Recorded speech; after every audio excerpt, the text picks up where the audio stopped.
आप सभी व्यूअर को मेरा नमस्कार, आदाब एवं सत श्री अकाल। मैं डॉक्टर विजय वर्मा। आज का जो हमारा वीडियो है उसको मैंने यूट्राइन टॉर्जन्स के ऊपर फ्रेम किया है। इस समय मुझे यूट्राइन टॉर्जन्स के ऊपर कई सारे ऐसे केस मिले। जब हमने पशुपालकों से बात किया तो कई जगह पे मुझे ऐसा लगा कि अगर हमारा पशुपालक को कुछ इंफॉर्मेशन, कुछ बेसिक जानकारी पहले से अगर प्राप्त होती तो हो सकता है कि इस एनिमल को जो ये टॉर्जन्स में चला गया है वो नहीं जाता।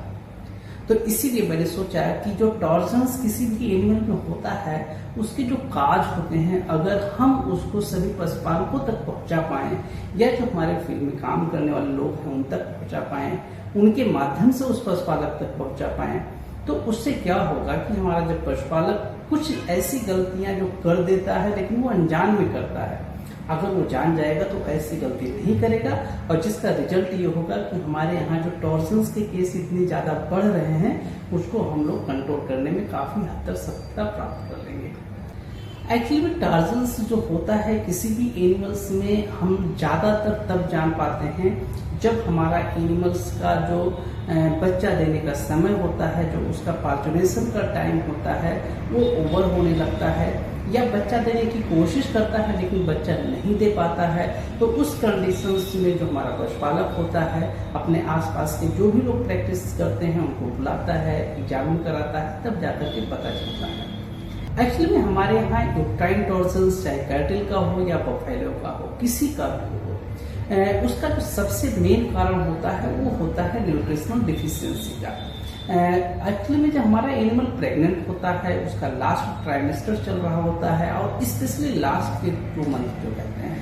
उसमें उस एनिमल की जो रिक्वायरमेंट होती है वो बहुत ज्यादा होती है। अगर उसके रिक्वायरमेंट के साथ हम लोग मिनरल मिक्सचर्स, विटामिन्स और जो और न्यूट्रिशनल सपोर्ट होते हैं अगर हम उस एनिमल को प्रोवाइड नहीं करते हैं तो उस कंडीशंस में क्या होता है, उस एनिमल का जो ब्रॉड लिगामेंट होता है वो लूज होने लगता है और जिसकी वजह से उस एनिमल में टॉर्जन्स होने की जो प्रोबेबिलिटी होती है, जो संभावना होती है वो बढ़ जाती है।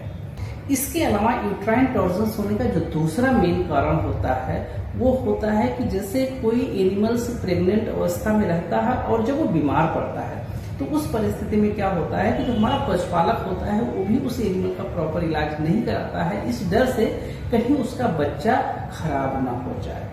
तो उस परिस्थिति में क्या होता है कि वो एनिमल चारा, दाना, पानी धीरे धीरे सब कम करता चला जाता है और लास्ट में होता क्या है कि उस एनिमल्स का जो फीटल फ्लूइड है, मतलब जो बच्चा है, बच्चा के चारों तरफ का जो फ्लूइड होता है उसकी मात्रा कम हो जाती है।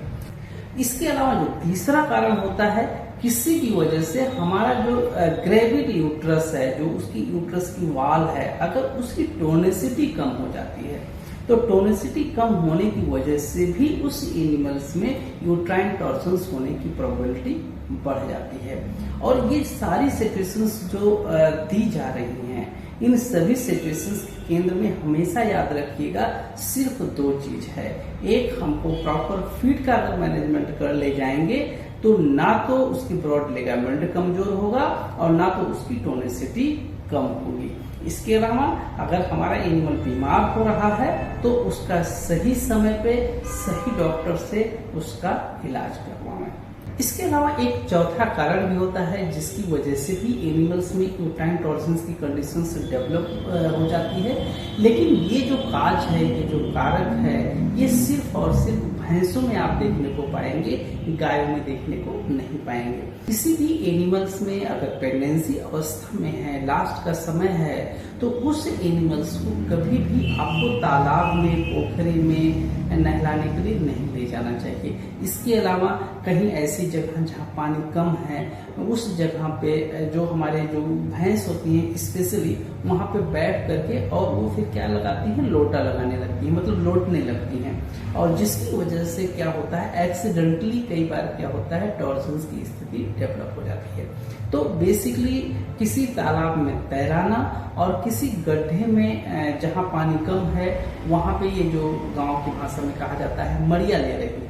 तो मरिया लेने में उनको आनंद तो खूब आता है, लेकिन ये जो टॉर्जन्स की कंडीशंस होती है ये भी डेवलप होने की जो प्रोबेबिलिटी होती है वो बहुत ज़्यादा बढ़ जाती है। इसलिए अगर कोई एनिमल प्रेग्नेंट अवस्था में है, लास्ट ट्राइमेस्टर चल रहा है, तो उस एनिमल्स को ना तो आप तालाब में नहलाने के लिए ले जाएं और ना तो किसी गड्ढे में आप उसको इस तरीके से कीचड़ में लौटने के लिए छोड़ें। बेहतर ये रहेगा ऐसे प्रेग्नेंट एनिमल को आप अपने घर पे चाहे पाइप के माध्यम से, चाहे आप बाल्टी के माध्यम से आप उस एनिमल को नहलाएं। तो एक्चुअली में किसी भी कैटल हो, बफेलो हो, ये 4 मेन काज होते हैं जिसकी वजह से हमारे एनिमल में टॉर्जन्स की कंडीशंस डेवलप हो जाती है। तो उम्मीद करता हूँ हमारा ये इन्फॉर्मेशन आपको पसंद आया होगा। यदि हमारा इन्फॉर्मेशन आपको इन्फॉर्मेटिव लग रहा है तो इसको ज़्यादा से ज़्यादा पशुपालकों तक पहुँचाए, ताकि हमारे पशुपालक भाई इस कारण को समझ सकें और अपनी एक समझ बना सकें, ताकि उनके पशुओं में ये जो समस्या विकराल रूप धारण करके आती है उससे अपने पशु को बचा सके और साथ में अपनी आर्थिक समृद्धि भी कर सके। इसी मिलते हैं अगले दिन, तब तक के लिए आप सभी का बहुत बहुत धन्यवाद। जय हिंद, जय भारत।